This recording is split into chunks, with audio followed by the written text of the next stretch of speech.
My question was, how the hell do you stay in gratitude when you're pissed off or really sad? I'm struggling with the grateful. That's the first thing that comes to mind right now. It's hard, and it's hard to be grateful for the hard lessons and all that crap. I mean, you know that the shit in life, it's character building, and it makes us the best version of ourselves, and Blah, it turns us blah, into these, blah. right? But it's like before you become that best version of yourself, before you're on the other side of the challenge, yeah, how do you try to stay in gratitude while you're there?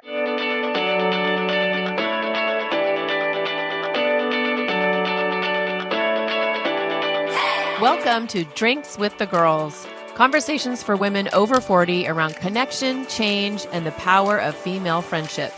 Living well with stories to tell.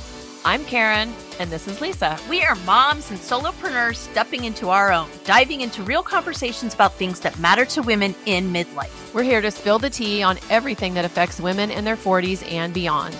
Topics like loss and grief, changing relationships, launching kids, menopause, and reinventing ourselves in midlife. We are here to tackle it all. Connect with us through a blend of our lived experiences, our friendship, the memory of our moms, plus a collection of real stories, honest conversations, and engaging interviews that will make women over 40 feel seen and remind them that they're not alone on this journey called life. Let's go. Hey everyone, welcome back to another episode of Drinks with the Girls. I'm Karen, and today I am drinking Cascade Ice in the black raspberry flavor. It is a natural sparkling water with a little fruit flavoring. I haven't tasted it yet, so TBD on whether or not I like it. I feel like we need to do like seltzer reviews. Like, right? We're kind of becoming like the seltzer kombucha guys. Jesus. It's late in the day. Yeah. What can I say? So you want to know what I'm drinking? I can only review the hard kombuchas because I don't like regular ones. Really? But I can help do the seltzers, the non-alcoholic seltzers. But it doesn't taste any different. Hard kombucha and regular kombucha. Okay, so full transparency. Dear, here we go. I've never actually had a regular kombucha. Okay, so you're lying, basically. I mean, I'm not lying. I'm just maybe not I don't know the truth. I've never had my daughter used to drink them all the time, the regular ones. And ironically, she's the one that got me on the hard ones too. But when she was younger, she drank it just sounded gross to me. So I'm like, ew, no, thank you. But I had no problem drinking the hard I'm so confused. I'm like, I don't understand. You don't like the regular non-alcoholic ones, but you've never tried one because it tastes. I'm so confused. Okay. So, I'll have to get you in the good stuff. My gut tells me that the hard ones are way less. I know, right? Way less healthy for you. Like I think the regular kombuchas are like good for you, and the other ones are not. Okay. Anyway, this is delicious. I recommend it. Black raspberry. Basically, it's the psychosomatic idea that it could be healthy for you that you're rejecting. Is what you're saying. That is not it. I like healthy things. Okay. All right. Just not anything with the word fermented in it or Too late. That's what wine and beer are. You want to know what I'm drinking? Oh yeah. What are you drinking? I am drinking, it's kind of a spritzer kind of situation. I have got some boxed Sauvignon Blanc. Don't judge. I was using it to make risotto tonight. And I was like, So I threw it in this glass, some ice, and I put a little peach Waterloo seltzer in there, and it's delightful. We're having kind of a weird fall here where it's actually pretty warm. And for us, it's supposed to 76 today. And that's usually by this time we've got more rain and the leaves are falling and it's gorgeous out. We get beautiful falls here, but we're all just okay, when's it coming? And my son was just oh my God, it's so hot. And he has the air conditioning blasting in the living room. I always tell them, I can see dollar bills flying out of the ductless air conditioning. Can we maybe chill on that just a little bit at any rate? So that's what I'm drinking. So here's the deal. Speaking of full disclosure, so this episode was supposed to be entitled Gratitude and some froofy thing after the colon, because that's just how we roll. And so, we worked on our episode and we sat down tonight. We were going to record it.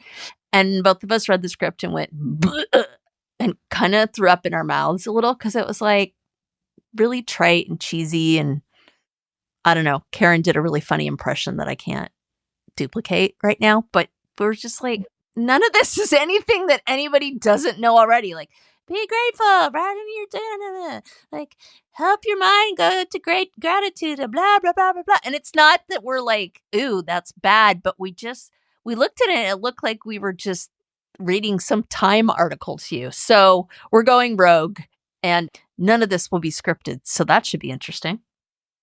I'm a little nervous because I like a little structure, but we'll see what happens. But you know what? Our 80s episode that we did, the first 80s episode, that was just us shooting the shit. So maybe, we can tap into that magic. So you'll have to tell us at the end of the episode, please just be like, go back to having some sort of a script because that sucked. Or, ooh, yay. Because in all truth, when we do our episodes, we start with an idea and we have a loose script, right? We know like a skeleton script. Yeah, we know like what we want to cover, but then there's a lot of times where we just like go off and ad lib. So, but rarely do we just completely ad lib. So, because we kind of started talking about gratitude and then we started talking about the holidays, which is a difficult time for a lot of people, including us. So, I don't know. Maybe we should just start there. My question was, how the hell do you stay in gratitude when you're pissed off or really sad? Yeah.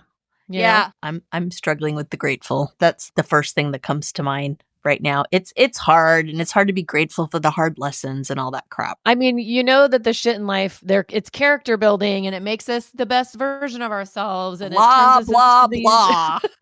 Right? But it's like before you become that best version of yourself, before you're on the other side of the challenge, how do you try to stay in gratitude while you're there? That saying keeps popping into my brain. Oh my God, what is it? I mess these up all the time.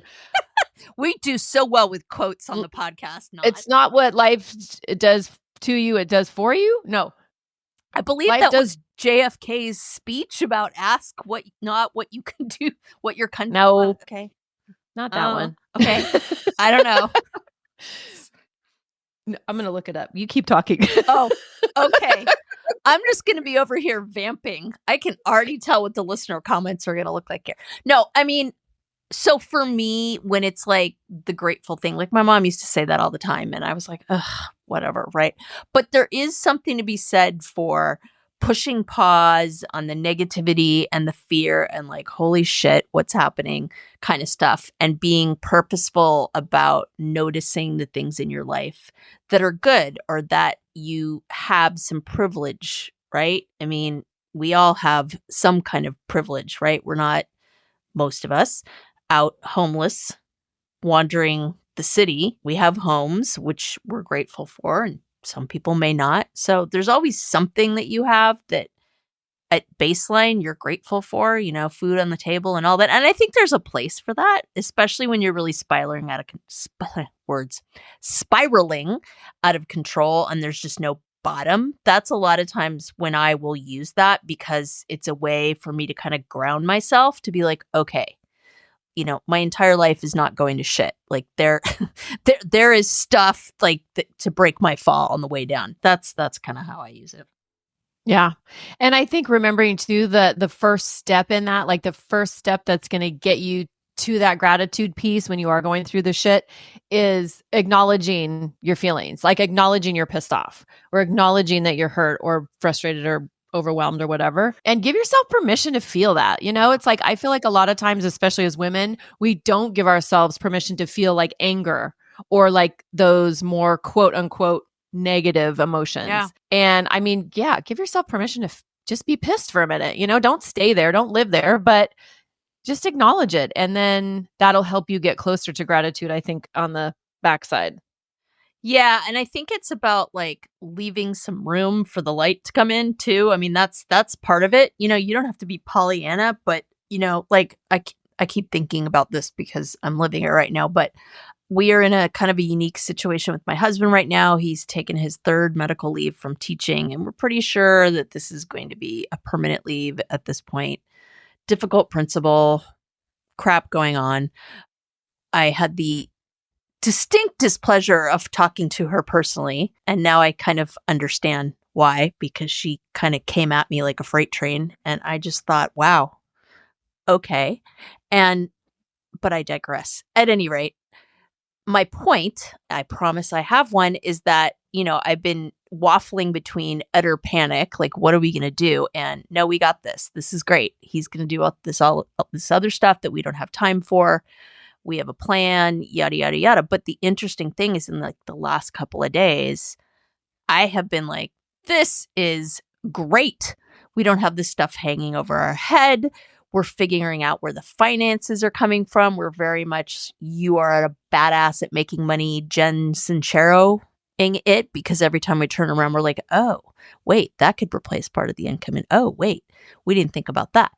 And I am a big believer in you got to give the universe room to drop all the goodies in there, or stuff ain't going to happen. And a lot of times it takes doing something super scary that you're kind of forced in a corner to do. But I'm going down a bit of a rabbit hole. But my point is that I've been super grateful the last couple of days because it's felt very easy and natural and just good. So cheers to that. Cheers to that. Okay, it's life is happening. Okay, I already messed it up again. Life, I'm reading it and I still mess it up. Life is not happening to you. It's happening. Oh, wait, this is a new one. Oh, it's my happening Jesus. through you. Okay, you have to edit all this out. Yeah, no chance. It's not happening to you. It's happening for you. There we go. There it is. And I mean, that's kind of a radical thought.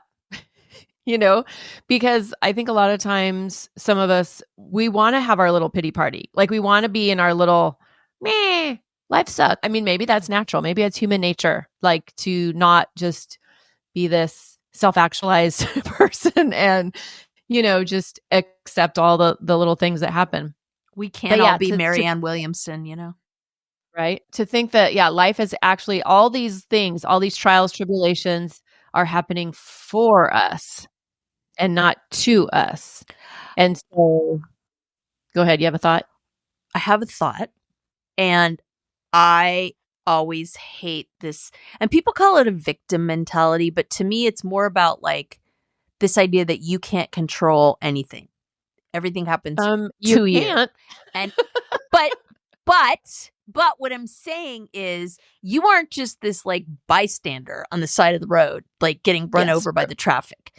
Yeah. And I really believe in this idea that you may not be able to control what life throws at you, but you can control your reaction to it. For sure. And that I believe 1000%, because I have had stuff in my life, I'm sure other people have too, where on paper it's like, oh my God, this is the worst thing ever.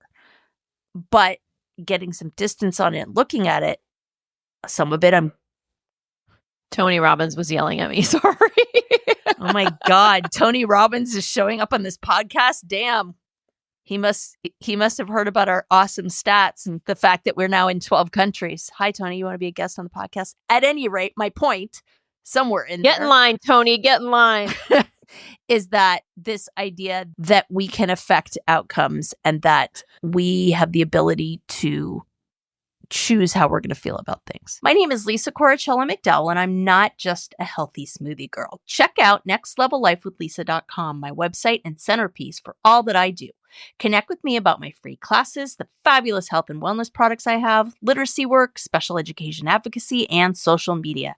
I try to live my truth and put it all out there authentically. And for a special offer, go to nextlevellifewithlisa.com/podcast for some exclusive goodies for my Drinks with the Girls listeners. See you there. Absolutely. And I think you said it went best when you said, it's not what, we definitely can't control what happens to us because we've all had shit things happen to us that we wish didn't.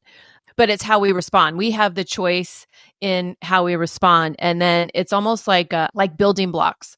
Like then your response creates the next thing. And then your response to that creates the next thing. And I mean, I feel like I'm a pretty positive person and I'm pretty, I do try to stay in gratitude when I can because I mean, and not to get like all woo woo again. Please get woo. Woo. That's like one of the keys of manifesting things. Yep. It's like, it's the quote unquote high vibes, which I'm not like, a high vibe all the time person. But if you're trying to manifest something and you are trying to, do this dance with the universe, and the only way that the universe is going to know what you want is by the vibes you're putting out, the vibrations, right? And so when you are in this state of gratitude and your vibe is high, like when you genuinely feel grateful for something, you can feel it through your body, and that is what comes out. And that's what's going to come back to you when we can consciously stay in that space of gratitude. Then the universe is like, oh yeah, I know what she wants now. I almost think though, like when I hear that word, it's kind of Ariana Grande, thank you next kind of a thing, right? Like I'm saying thank you and I'm done. And to me, it's almost limiting to say gratitude. To me, it's really kind of that trying to be in that open, receptive place where you are high vibing. And I think the gratitude piece is just a tool to maybe get you there, right? Mm-hmm. And because it's tough to be in that open, receptive, let's be real, vulnerable kind of place for a long time. I'm reminded one of our listeners wrote in and said that she really wanted us to do, I don't know if it was an episode on forgiveness, but talk a little bit about that more. And I think like gratitude and forgiveness are like two sides of a similar coin. And we've kind of talked a little bit about that on here, but I'm again, don't have a script. So this isn't a fully fleshed idea, but to me, I feel like gratitude and forgiveness are kind of fraternal twins in a lot of ways because they both can be really difficult to do and to have, and they're very situational. But I don't know, maybe I'm talking out my hat. What do you think about that? No, I agree 100%. I think, I call it a gratitude practice, like when I use it myself or when I suggest it to one of my clients. Words are hard sometimes. It is a practice. And it's almost like building a muscle. Like when you don't use it, and of course we weren't born knowing how to just be grateful, right? It's like we have to consciously think of those things that we're grateful for and keep thinking about those things, and not just the basics, right? Oh, I have shelter, I have food, I have my family, It's like really think about all the little things, like dive deeper, right? And once you start looking and noticing all the little tiny things, I mean, like there's thousands and thousands and thousands of things to be grateful for.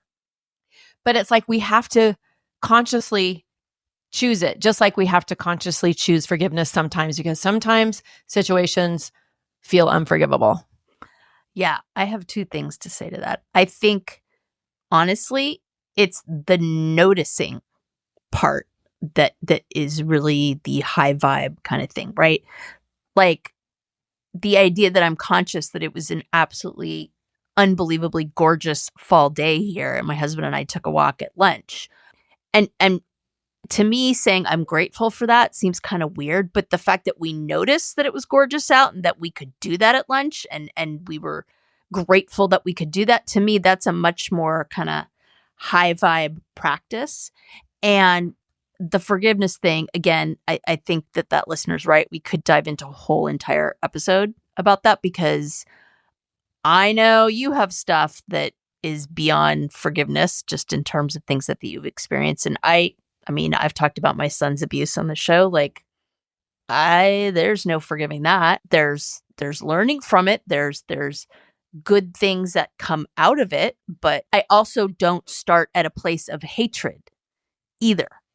And maybe that's what I mean by kind of fraternal twins of gratitude and forgiveness. I don't know. Could be the seltzer talking. So when we were crafting this cheese ball script earlier, we were trying to we wanted to give you some suggestions, like some, unexpected ways to show gratitude or whatever. And one of them was a gratitude walk. And this, what you just talked about, Lisa, reminded me of that. And it was actually a really good idea. This was actually one of the ones I thought, that's a great idea. And they were just saying, go for a walk, mentally list the things that you're grateful for, even just the simple things like Lisa was talking about, like the gorgeous day, the privilege to be able to be walking, period. The privilege of being able to, walk at lunchtime, whatever. And by the way, gratitude will boost your mood. But I think in doing this, maybe make it like a little challenge almost. Like, let's say, okay, I'm going to walk for 30 minutes and the whole time I'm going to think about what I'm grateful for. And then when you notice yourself not thinking of something you're grateful for, just bring yourself back. But I think it's just like little, and again, this is like an air quote practice, like almost forcing ourselves to do it. So then it does become more natural over time. And then we are able to stay in that place of gratitude, like naturally, instead of kind of feeling like, okay, I better think of what I'm grateful for today. Thank you for the stars. Thank you for the moon. It's like meditation. And full disclosure, I suck at meditation. Okay. Because the idea of not thinking about anything is literally impossible for me. And I get it. All you meditation devotees out there, you're going to like give me your Buddhist like slap in the face. And I get it. It's part of the process, blah, blah, blah. But my point is that I've noticed that for me, I have to have my brain occupied with something, right? Like I need to be working out or walking or cooking or something like that to keep. Or the other thing I'll do is crochet. That's another one too. I have to have that kind of reptilian part of my brain activated and doing something to like distract it from taking over. But it kind of reminds me of that, right? The whole thing you were talking about gratitude. And I mean, I think the bottom line is you're doing these things to, for lack of a better word, raise your vibrational frequency and just get more in tune with yourself and the universe and the world around you. Because if you are miserable and sad and depressed and angry, there's a time for that, but it also doesn't put you in a place to be prosperous in the sense of receiving new things, new ideas, new stuff, whatever. I like it. And there is the science behind it, the dopamine and the serotonin, that we get. It's like happening in our brain, right? They're the feel-good chemicals, so over time, we just start training our brain to look for the positive instead of just dwelling on the negative. It's like a natural antidepressant. That is something that has been a theme in my marriage big time, because my husband is not like that at all. His mind goes to the worst possible scenario all the time. Now, he is a child of abuse, so it's probably natural, but I talk about this idea that he needs to retrain the grooves in his brain, that they're like a really deep vinyl LP, for those of you that are too young to remember what that is. But this idea that those grooves are literally worn, I mean, that's a physiological fact. Our brain develops grooves and channels in it, and it molds itself that way. And this idea that you can develop those grooves and tracks for good or for bad, right? And his pathways are very molded into like catastrophizing. So I always kind of half joke with him, and I'm like, oh my God, you could turn like a lump of gold into a lump of shit with like snapping your fingers. And I give him crap about this all the time, because I'm like, you have to exercise that muscle. Your brain is too used to going another way. So you have to try twice as hard to steer the ship the other way, because you're literally fighting the physiology of your brain, like the literal physical makeup of your brain. And I know there's research to back that up. Yeah. Tony, my fiance, tends to be the same. He tends to be more glass half empty. And it's like, I just have to keep reminding him. It's like, well, that's your choice. Like, your choice is to look at the glass half empty. Again, I think the idea, I mean, I think people that are religious would call it living in a state of grace, right? This idea that it's a high vibrational frequency. It's a state of grace. It's whatever the Buddhists call that place that you get when you're like hardcore meditating. It's that place of just being at one with the universe and vibrating and not going over your grocery list for the morning or like all the things that you have to do, but just really kind of being in that space of being alive. And it's really freaking hard to do, especially for people like us. I won't draw Karen into this, but type A, like she always laughs at me, right? She's always just like, well, hey, you could take those first 100 things off your to-do list. That might be a freaking start, It's like, no, I have to do all of them. My name is Karen Shatafian, and I am a shameless coffee addict and empowerment coach for women, and my love language is authenticity. My mission is helping women unapologetically design a life they're in love with. Because what the hell are we waiting for? My website, KarenShatafian.com, has all my coaching packages and free offers like my midlife reclamation guide. In it, you'll find tools to help you decide how to create the most inspired and empowered version of yourself and your life. You can find me on Facebook and Instagram talking about ways women can show up for themselves after decades of showing up for everyone else. Join me as we throw off the shackles and live our best freaking lives. See the show notes for all the details. Cheers. I think we talked about this before. The kind of funny, not funny joke we have about is Karen trying to teach me how to journal. And like, she always talks about how I was like the hardest person she ever coached to journal. But ever.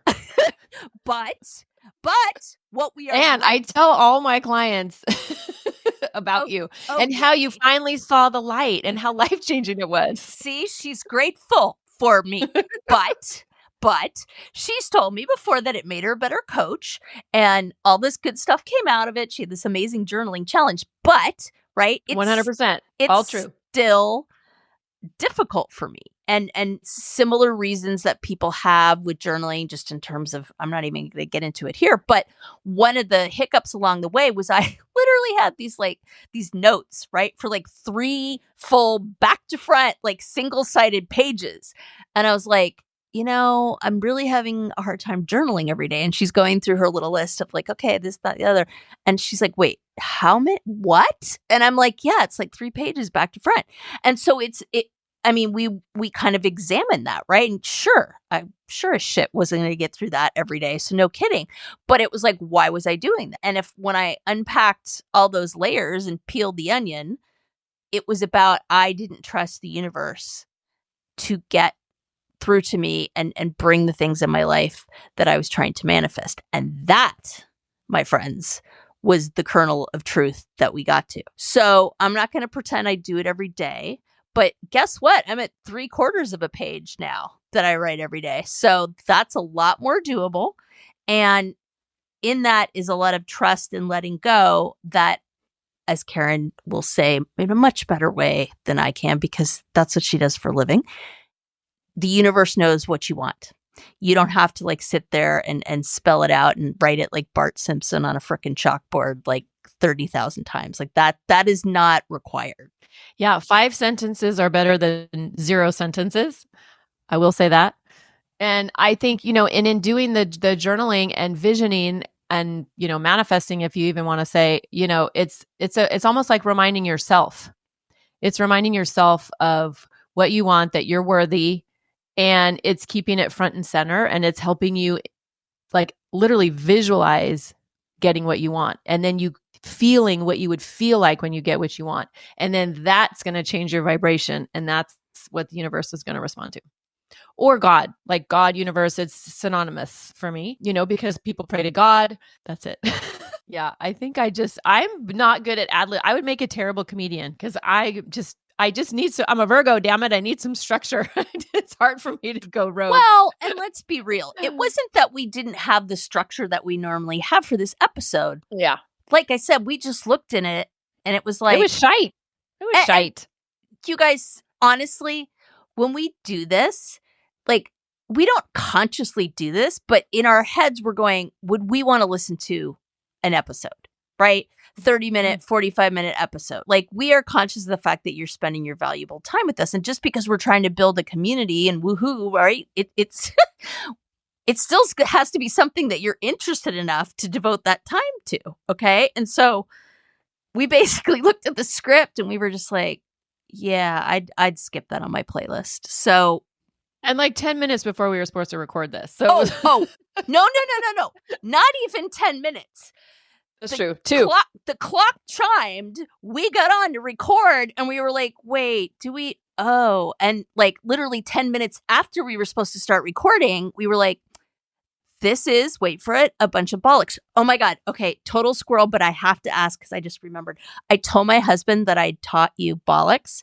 And he's like, but does she know the difference between the two? I was like, what the hell are you talking about? He's like, well, there's, I know, right? There's rules to bollocks. It's so friggin' complicated. He's like, well, there's bollocks. I was like, yeah, bollocks. Like, this is bullshit. I said, that's the one I taught Karen. He's like, but did you teach her the dog's bollocks? And I was like, no, we haven't quite branched into that sub thread. I think I know what you're saying because English slang is a whole other language, but tell me what you mean. And I was right. So when you say something is the dog's bollocks, that's like, it's the shit. It's the best thing ever. So he's like, you got to make sure that you are using it the right way because the English have stuff like rhyming slang where it's so extensive. If you're British, pipe in here. It's crazy. Like I've been married to this man for almost 20 years and we still get in arguments when I'm like, what in the actual fuck are you saying to me? Right. I swear to God, we got in an argument when we were first married and it was, knock it on the head. And he's like, well, we should just knock it on the head. And in my mind, I'm thinking he's saying, let's just knock it out. Let's just do this thing. And I didn't want to do the thing. And I'm like, we're getting into a fight. I'm like, what are you talking about? He's like, I just said, let's knock it on the head. What he meant, what knock it on the head means is forget it. We're just going to forget about it. So we spent like half an hour arguing with each other. And then we were finally like, wait, I said, what does this mean? And so I'm always like, could you translate, please? Right. I know we have listeners in the UK too. So it'll be interesting to hear any feedback from you guys. So bollocks is like bad in the 70s and 80s. It's either bad, good, or bad, bad. Yep. So, okay, good to know. Yep. So it's either this is bullshit or this is the shit, basically. Yeah. Well, knowing You're me, welcome. I will always be using the bullshit version of bollocks. All right. That's our little PSA now. PSA. Also, another PSA, something actually of value I can add to this conversation is that so in the 90s, Sarah Von Brethnock wrote a book called Simple Abundance. I bought this in the 90s. I don't even know, like 97, 96, 98. I don't know. I bought it in the 90s.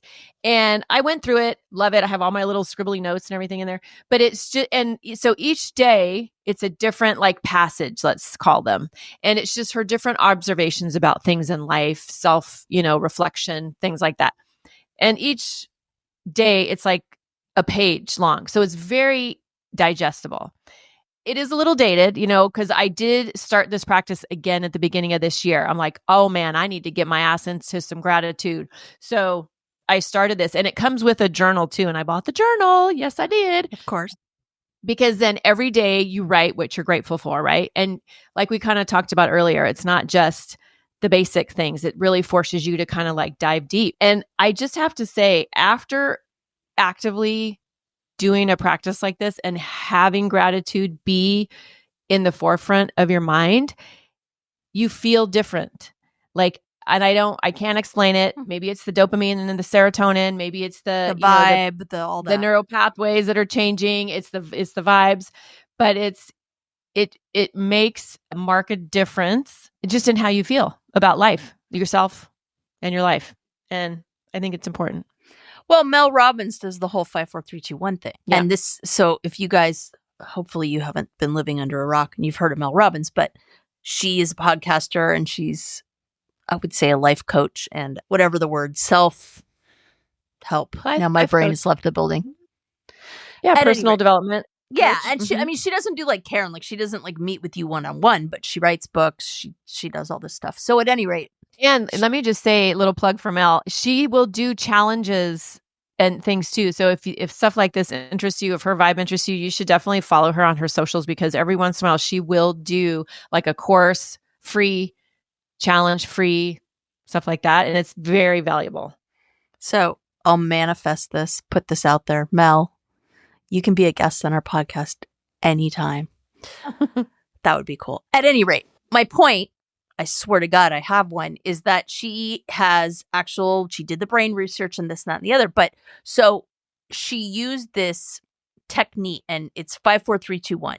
And the idea being that the brain doesn't read nervousness or anxiety about stuff any differently than it does excitement. And I just love that. So the idea is if you're like, oh my God, I don't know what to do.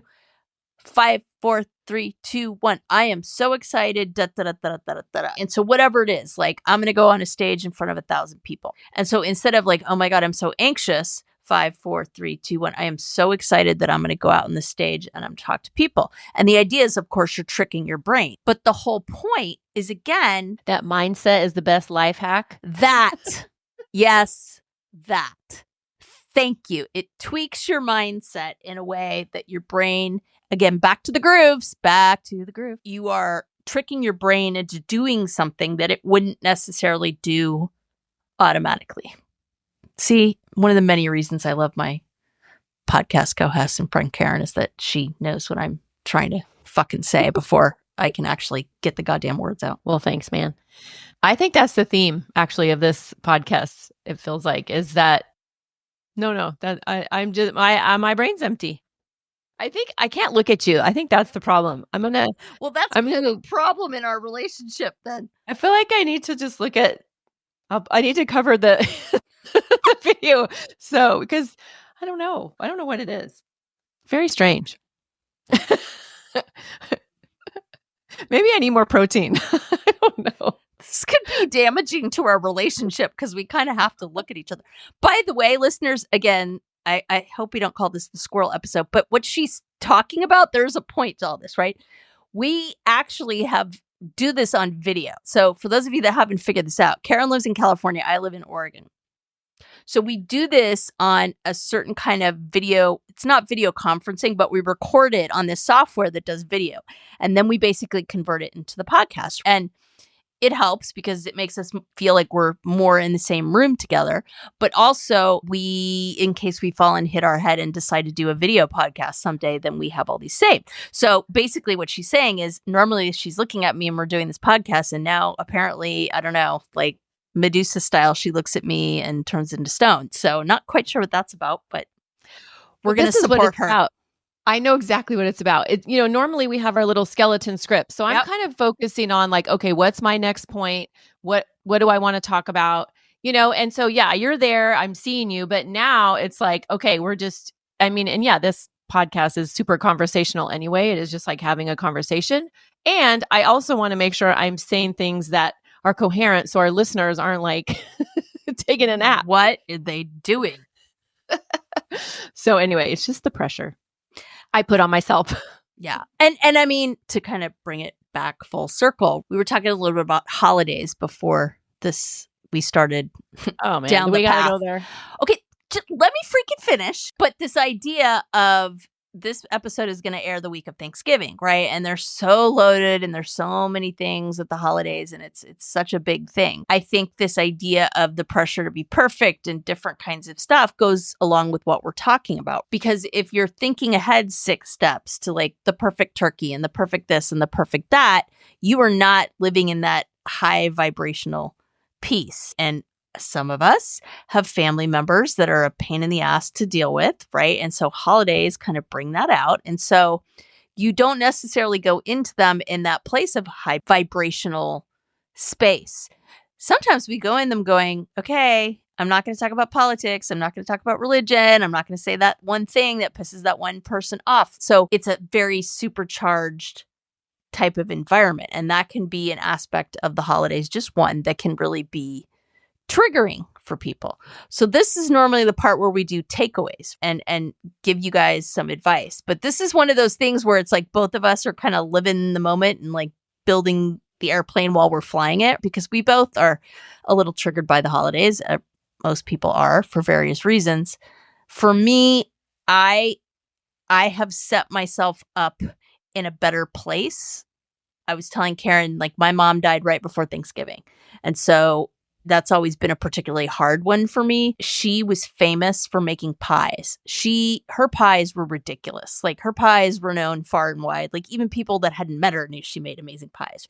So that and hello, what do you have for dessert on Thanksgiving? Pie. So that's always been just something that I'm super wigged out about making because that's the last thing I want is to be compared to her, right? And so I have kind of set about consciously doing some things on Thanksgiving that are different from what I experienced before to try to separate from that.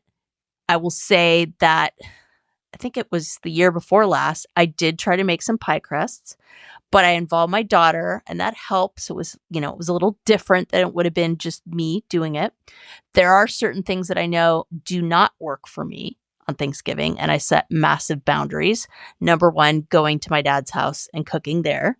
That's a disaster. I will never do that again. That was a horrible, horrible way to do it. So there's certain things that I do that are kind of non-negotiables for me, knowing that it's going to be a triggery holiday. Some I have control over, some of it I don't. But that's kind of how I've had to do it since my mom passed, because there's just so many painful memories there. And so I try to kind of live in that vibrational space of, I'm going to make this a narrow lane. I know the things that absolutely cannot happen. I am not going over to my dad's house and cooking. That is not going to happen. We have a menu that I like, and in my passive aggressive way, we have the stuffing that I like to make that my mother never liked, because of course that's petty, but we do both kinds. So just things like that kind of set me up to have a little success and not just go down that rabbit hole. And it doesn't always work, but it definitely helps me not just plummet to the depths of my own kind of despair with that. And in terms of the pies, like, that's not the first thing I decide to make. If people are going to volunteer, that's usually the thing I have them volunteer to make, because I know it's really, really triggering for me. So again, not an expert, living through the airplane being built while flying, but that's kind of how I manage. Hey, fabulous Drinks with the Girls listeners. Guess what? We have something exciting happening here at Drinks with the Girls. We have a way for you, our listeners, to be involved. We would love you to be a part of our Drinks with the Girls support team. Creating a sisterhood of empowered women is our goal, and we are so grateful you are here. But we need your help to grow this incredible community that we have a big and bountiful vision for. You can help us get the word out about Drinks with the Girls, because we want all women to feel the support of our powerful community behind them. Here's what you need to do. Go to your favorite podcast platform and subscribe or follow Drinks with the Girls if you haven't already. We need you to share every episode we put out. We would love for you to do this, especially when a particular episode resonates with you and or brings to mind someone you care about that you think would benefit from listening to it. Share with a girlfriend via text, share to your email newsletter, share on your socials, share from the rooftop. Every share is a chance for all women around the world to feel connected and supported by our Drinks with the Girls sisterhood. The other thing you can do is officially join our Pod Squad email list. That will help you in two ways. First off, every time a new episode drops, you'll get an email with info on the topic, so it reminds you to tune in and listen with an easy-to-follow link. But it's also an easy format to hit forward on and share with some of your favorite people so they can easily access the newest episode. That link is always included in our show notes for you. We are so excited to have you as part of the Drinks with the Girls Pod Squad support team. We are all in this together. Cheers! Cheers! Karen, do you have any similar things you'd like to share? I mean, I think just on a regular is my journal practice. And it's back. And here we are. But seriously, like at the beginning of this year, when I started this practice again with Sarah Von Breathnock's book, because I felt like I needed that structure. I needed her to tell me every day of the year, what am I thinking about today? Oh, okay, yes. And that's going to remind me to tell you 5 things I'm grateful for, right? I think I got through like April. I did it every day through April. And then I realized, I was doing that on top of my journal practice. And I realized, you know what? It's kind of doing double duty.